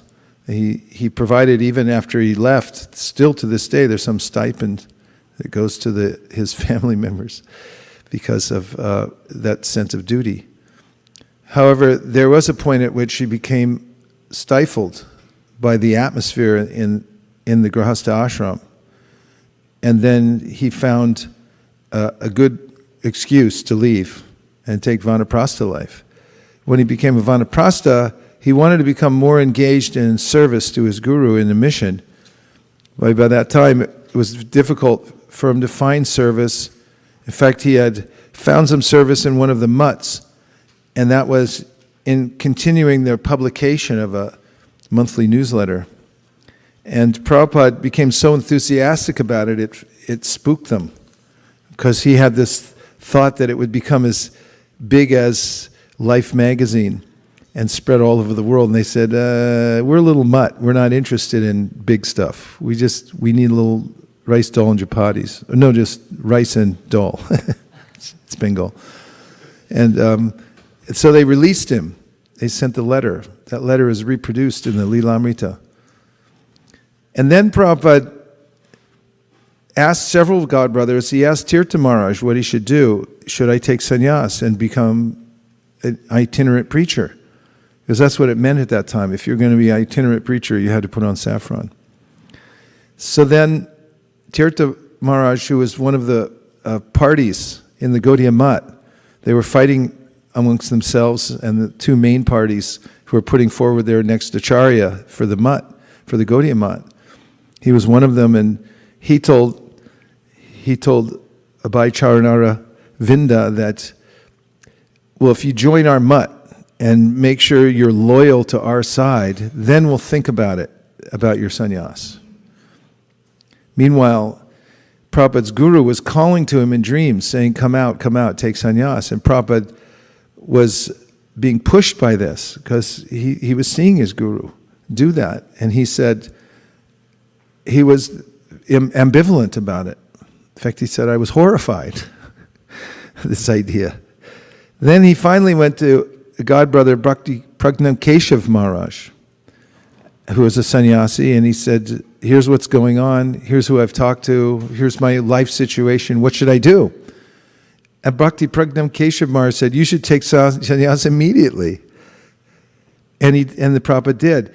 And so often is the case in one's life, we're not exactly sure what the next step is, but we're tuning in to Paramatma, we're tuning in to the advice of our mentors, we're looking for the right mentor.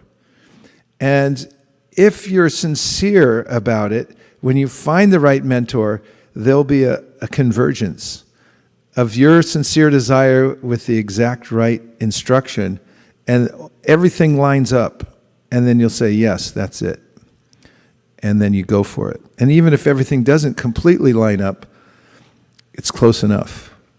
And you go for it, and you take that. I'm just talking, go for it means there's a way in which, I'm talking about Prabhupada taking sannyas. And then you said, someone might say, no, stay in the position you're in. So Prabhupada gives this advice in the 8th canto of the Bhagavatam, in which he says that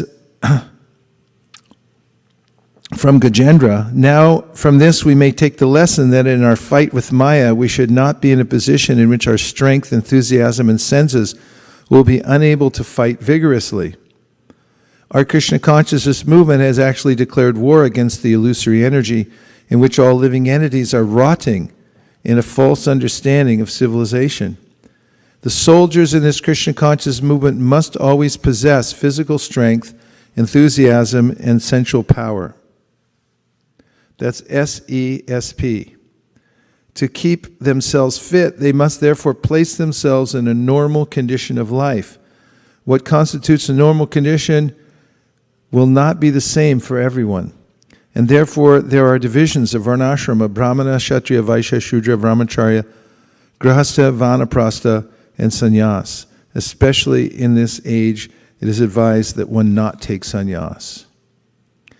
And so Prabhupada goes on to explain that much of the same, that you have to find the place where you feel strong in fighting against Maya. And then you have to, in order to ascertain that you're doing the right thing, it's good to have mentorship from those who are advanced in devotional service and have your well-being in mind. And sometimes it requires more than one mentor. Sometimes you'll be convinced by just one. Nira Akula looks very stern right now, so she has some important point to make on this. No, I'm just trying to remember what my point was. Okay.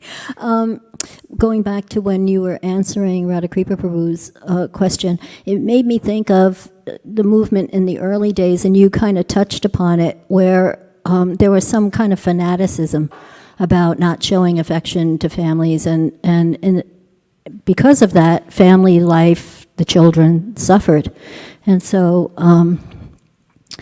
I was thinking that it's not that we have to do something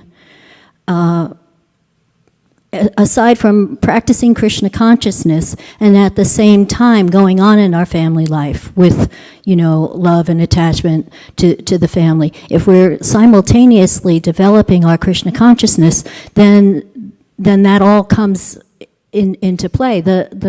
We start to see each other as spirit souls, as devotees, as God brothers, God sisters, or along on that line. I don't think that we have to do something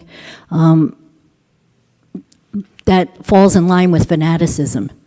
If we just practice Krishna consciousness, then it automatically happens that we'll take care of our families in a nice way, but at the same time be detached.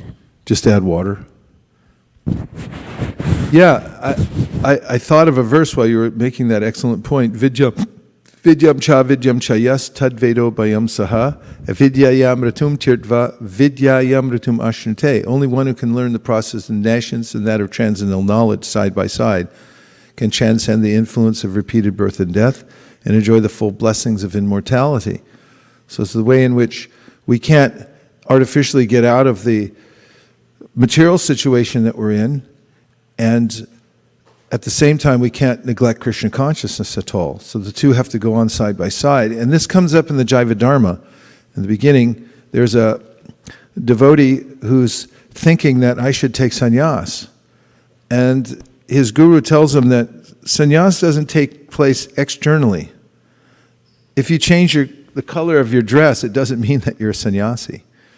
You have to change the quality of your consciousness from the inside, and then naturally the outside will change. In fact, Prabhupada mentions that there are a way in which there are grahastha brahmacharis, and it has to do with the way you conduct yourself. And sannyas means knowing where to place everything, how to use everything properly. And if that's going on, then you're perfectly situated. And ultimately, any kind of situation that we look for should be dependent on how I will increase my service, and not how I'll increase my prestige.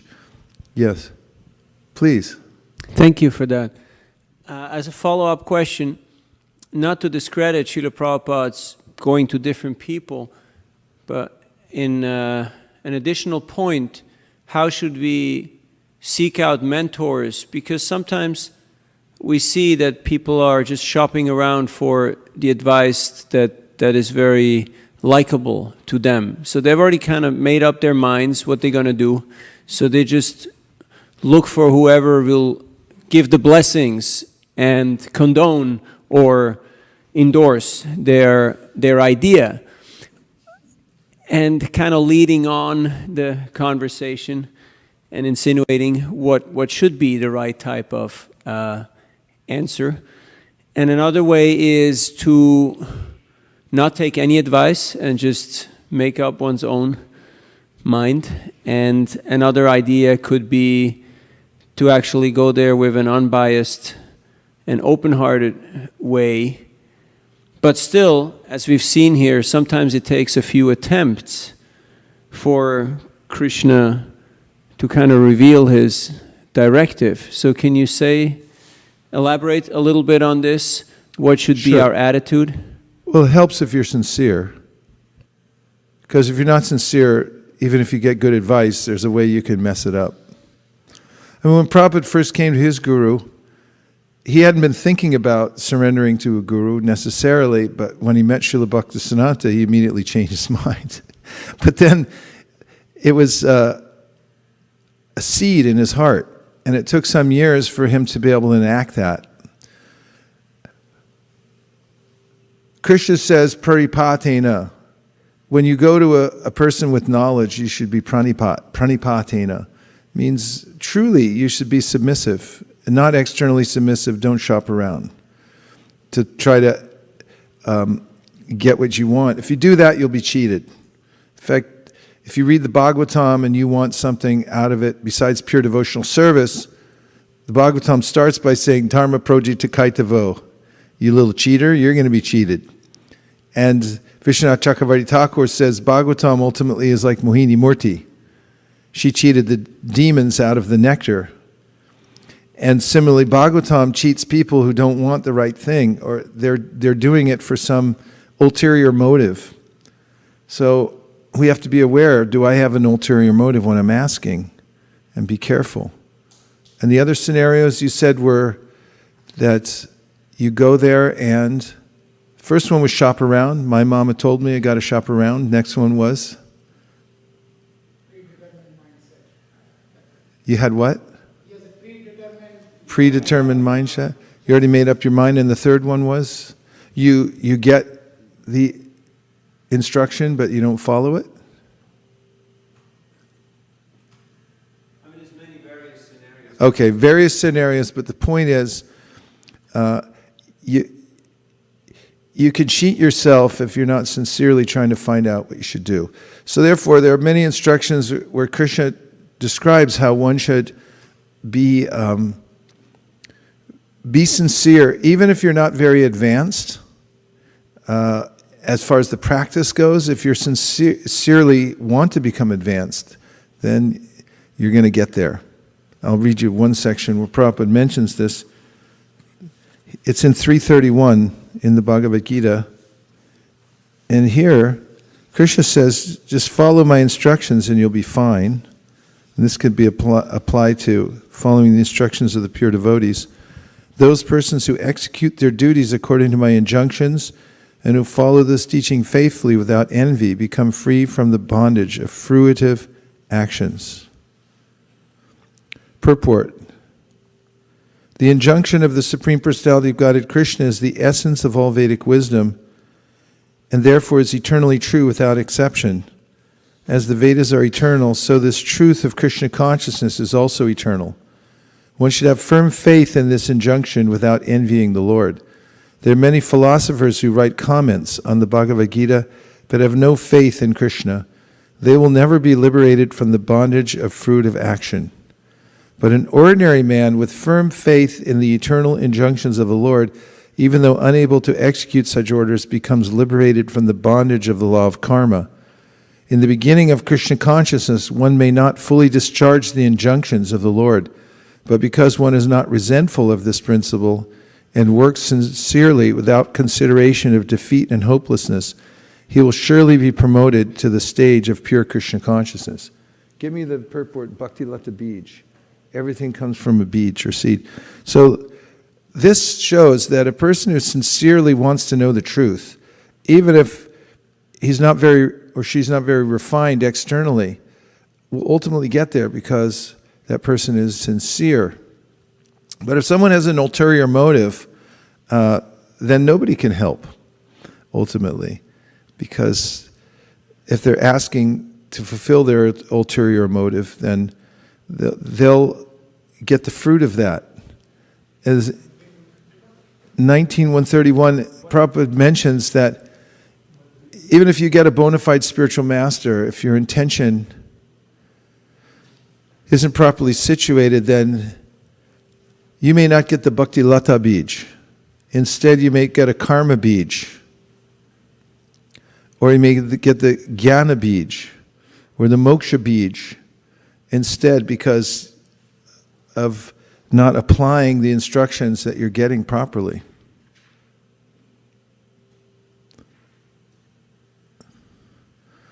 Don't shop around. Prabhu, you were going to say? Karma Beach. Prabhupada writes here,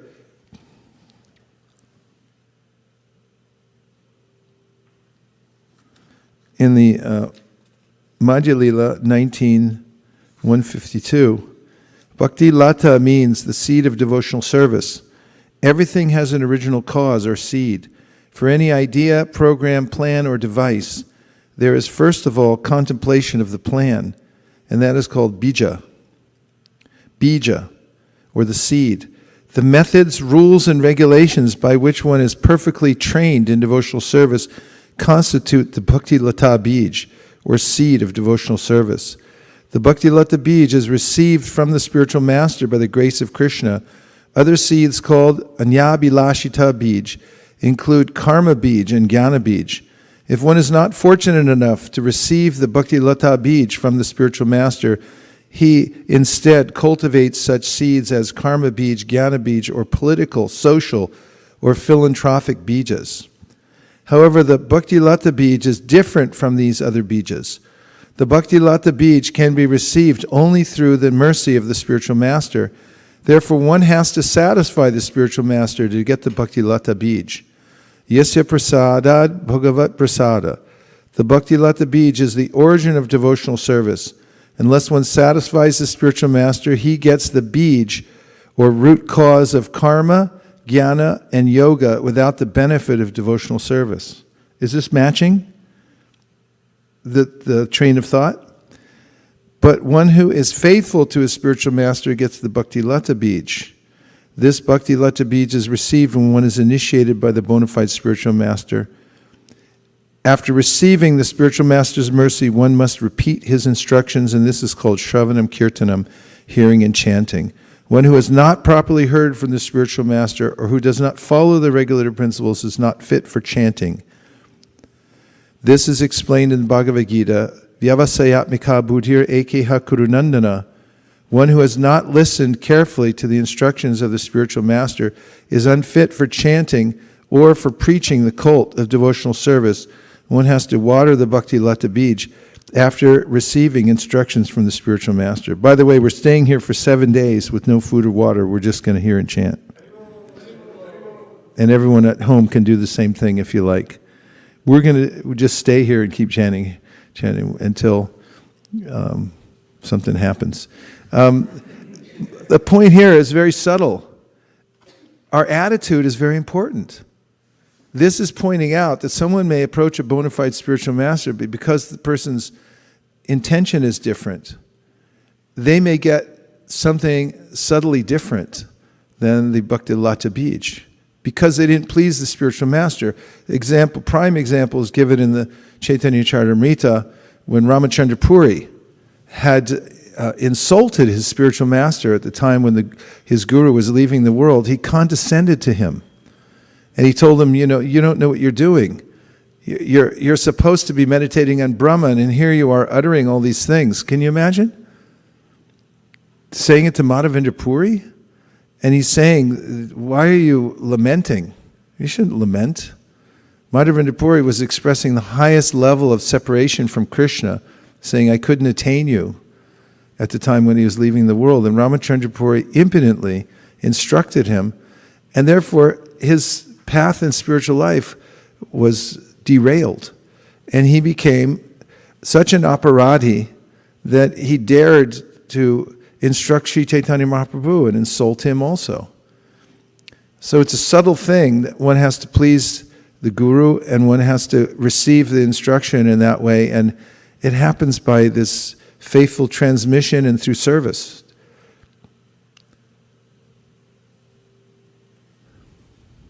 Okay, yes. Online, that they're volunteering to stay for 7 days with no food or water. Yes. Ramananda likes that. Okay, go ahead. Chaturmasya? Chaturmasya Vrat starts now. So Sukeshwari, Sukeshwari. Mataji has to send a little early, but she was regarding what Radhikapa Prabhu mentioned. I was remembering the prayers of Queen Kunti, where she says she wants to get her connection to Vrishnis and Pandus.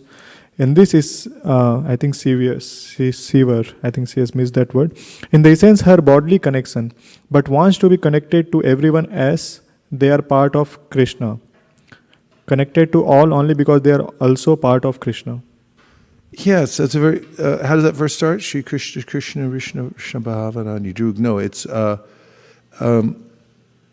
me the verse. Just grab Queen Kunti quick. Anyway, Queen Kunti gives this very subtle point. She's in a family of pure devotees, but she's saying, don't let me be attached to them on the bodily level. Let me be attached to them because they're devotees. How does it start? Atavishvesha Vishvatma Vishvamurti Svakeshu me Sneha Pasham Idam Chindi Dridam Pandushu Vrishnishu Chinda. He's saying, cut my attachment that's on the mundane level. And Prabhupada points out, it's not to be detached from the fact that they're devotees. 1841.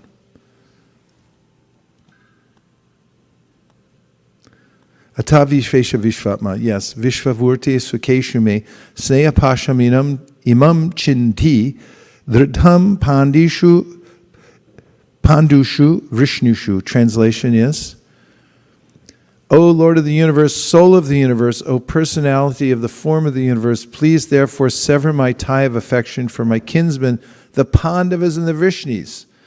A pure devotee of the Lord is ashamed to ask anything in self-interest from the Lord, but the householders are sometimes obliged to ask favors from the Lord, being bound by the tie of family affection. Srimati Kunti Devi was conscious of this fact, and therefore she prayed to the Lord to cut off the affectionate tie from her own kinsmen, the Pandavas and the Vrishnis. The Pandavas are her own sons, and the Vrishnis are the members of her paternal family. Krishna was equally related to both families. Both the families required the Lord's help because both were dependent devotees of the Lord. Srimati Kunti Devi wished Sri Krishna to remain with her sons, the Pandavas, but by his doing so, her paternal house would be bereft of all the benefit. All these partialities troubled the mind of Kunti, and therefore she desired to be cut off from the affectionate ties. A pure devotee cuts off the limited ties of affection for his family and widens his activities of devotional service for all forgotten souls. The typical example is the band of 6 Goswamis who followed the path of Lord Chaitanya, the band of 6 Goswamis. All of them belong to the most enlightened and cultured rich families of the higher castes. But for the benefit of the massive population, they left their comfortable homes and became mendicants. To cut off all family affection means to broaden the field of activities. Without doing this, no one can be qualified as a Brahmana, a king, a public leader, or a devotee of the Lord. The personality of Godhead as an ideal king showed this by example. Sri Ramachandra cut off the tie of affection for his beloved wife to manifest the qualities of an ideal king. Such personalities as a Brahmana, a devotee, a king, or a public leader must be very broad-minded in discharging their respective duties. Srimati Kunti Devi was conscious of this fact, and being weak, she prayed to be freed from such bondage of family affection. The Lord is addressed as the Lord of the universe, or the Lord of the universal mind, indicating his all-powerful ability to cut the hard knot of family affection. Therefore, it is sometimes experienced that the Lord, out of his special affinity towards a weak devotee, breaks the family affection by force of circumstances arranged by his all-powerful energy. By doing so, he causes the devotee to become completely dependent on him, and thus clears the path for his going back home, back to Godhead. You okay? You want to stay here all day and hear and chant? She said yes. Okay, yes. Just this is the last one. We'll get you moving out of here. Sundaranand Prabhu is pointing out the discussion between you and Navindra Prabhu was going. Another point that occurred in this context of discussion is how Dhruva was sincere and at the same time frankly admitted to Narad Muni. Dhruva was sincere and frankly admitted to Narada Muni. How he would not be able to follow certain instructions that Narad How he would not be able to with. follow certain instructions. Tested him with. And? That's all. That he tested him with. And who made that comment? Sundaranand Prabhu. I thought that was Sundarananda. It was very nuanced. It was a good idea. Yeah, this is an interesting point he makes also, that the Guru gave him an instruction that Narada gave to Dhruva Maharaja, and Dhruva said, sorry Guruji, can't follow it. I got my mind fixed on this one thing. And your instruction's good for a person in Sattva-gun, for a Brahmana. But I'm a Kshatriya, and I'm eager to have this reward. So that's what I have to do. And Narada did instruct him. It was a test Narada gave him. And he passed the test, showed his determination. So the active ingredient was that he was eager to somehow or other get the favor of the Supreme Personality of Godhead. So there's a real subtlety there, because in the Bhagavatam, Shukadeva also says, akama sarva kamo va moksha kama udaradi tivrena bhakti yogena yajeta purusham param. That's however you're motivated. Akama, you don't have any material desires. Sarva kama, you have all material desires. Moksha kama, you just want liberation. Udaradi, if you're a devotee of the Lord, you should still engage in devotional service, approach Krishna, because by His grace, you will be purified. He'll winnow out the material motivation and He'll bestow upon you the devotional service. So, ultimately, one shouldn't be a rascal. You should try to cultivate being sincere, but if there's some material desire there, we should be openly, we should admit it and say, there's a material desire. I know I'm a rascal. Don't try to hide the fact that you're a rascal. Because then you become a double rascal. And that's not good. Anyway, yes? Online, Sri Antriksha Prabhu pointed out that verse from... Who did? Sri Antriksha Prabhu 8... Sri Antariksha, yes. He's I think in India. He's pointed out that verse from Sensual Strength 8 to 30. He was giving... From where? I think he's in India currently. And then remember, the rain in Spain stays mainly in the plain. Say that. The rain in Spain. The rain in Spain stays mainly in the plain. Stays mainly in the plain. Yeah, you have to pronounce whatever you're reading to us. Use that level of enunciation. The rain in Spain stays mainly in the plain. Go ahead. Sure, Maharaj. Next is Mayank Prabhu. Mayank Prabhu. Mayank Prabhu. Good. Now you're doing good. Keep going. Hare Krishna. Question. From Lord Rama's pastime, like his praying to Lord Shiva at Rameshwaram before going to Lanka, it seems as if Lord Vishnu wants at least some conditioned soul to become attached to Lord Shiva. Is this part of Maya or illusion? This question. Well, these are special circumstances. Whenever